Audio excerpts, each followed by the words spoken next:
Hello guys, welcome to my YouTube channel Shipwan News. Here I am only reading newspaper articles. My purpose in improving my knowledge and English only, nothing else. Therefore, please support and guide me. This is our today article, and it's too early to feel vindicated.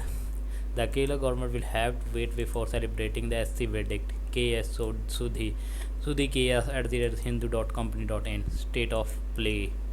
The relationship between the CPIM lead Left Democratic Front LDF government in Kerala and the governor has been more or less tranquil affairs during the past decade, with two rare exceptions. In the late 1980s, there was a face off between the CPIM and the governor during the 2 years long tenure of Ram Dulari Sinha, who was a former union and state minister from Bihar.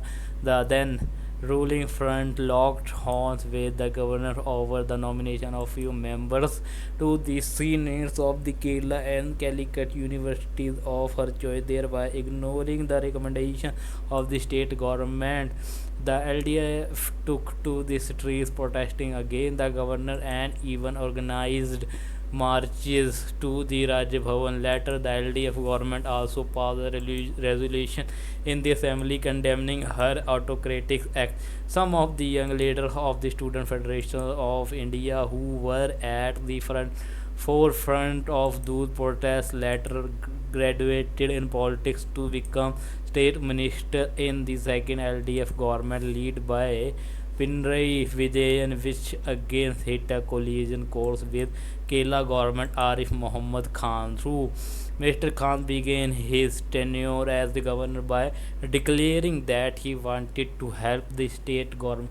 The relationship turned sour in no time. Both the governor and the government toughened their position on a series of issues concerning the state. At one point, the chief minister and the governor even refused to acknowledge each other and exchange smiles, if not pleasantries, while attending public functions. The governor also criticized the government at press conference and challenged the activities of the Student Federation of India, who protested against him on the street to confront him directly and term them criminals. When Mr. Khan was later appointed governor of Bihar, the LDP government chose not to give him a ceremonial send-off. Rajendra Vishwanath Arlekar, a former Bharatiya Janata Party BJP worker, was appointed the next governor. He began his tenure on a cordial note with the government, even as litigation against the former governor remained pending with the Supreme Court. Mr. Arlekar surprised everyone who was expecting the conflict between the governor and government to continue by joining Chief Minister Pinarayi Vijayan and Union Finance Minister Nirmala Sitharaman for a breakfast meeting at Kerala House in New Delhi recently.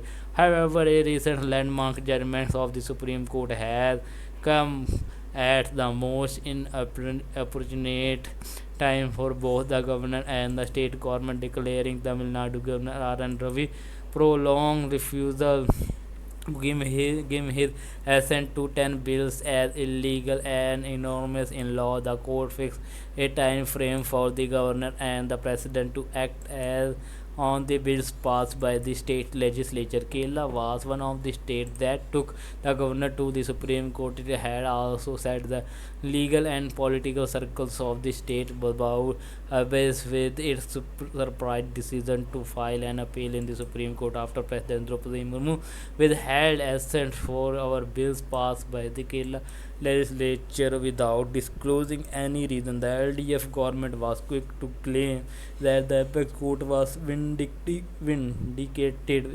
stance on the issue by settling a timeline for governor and president to act on bail. In the petition filed by Tamil Nadu, even through the Supreme Court, is to consider its case only in May. However, it was caught by the surprise when Mr. Arlekar gave an interview to the media, terming the Supreme Court order as a judicial overstep. This has given rise to apprehension that The bond between the governor and the government may not last long. However, the government has approached the situation with abundance caution, and the ministry who respond to the governor's statement were careful not to rub in the wrong way. They also appear to have confined themselves to the question of law discussed in the Supreme Court order, not cross sword with the governor. It is not yet time for Kerala government to rejoice, since a final verdict on the issue raised by it will be taken up by the Supreme Court only next month. Also, there is apprehension that the court may refer the case to a constitutional bench. This means that the government will have to handle the current situation with extreme caution. So guys, this is today video. Please like, comment, share, and don't forget to subscribe my YouTube channel for the more update and more video. Press like and for notification. Thanks for watching. We meet tomorrow next video. Jai Hind.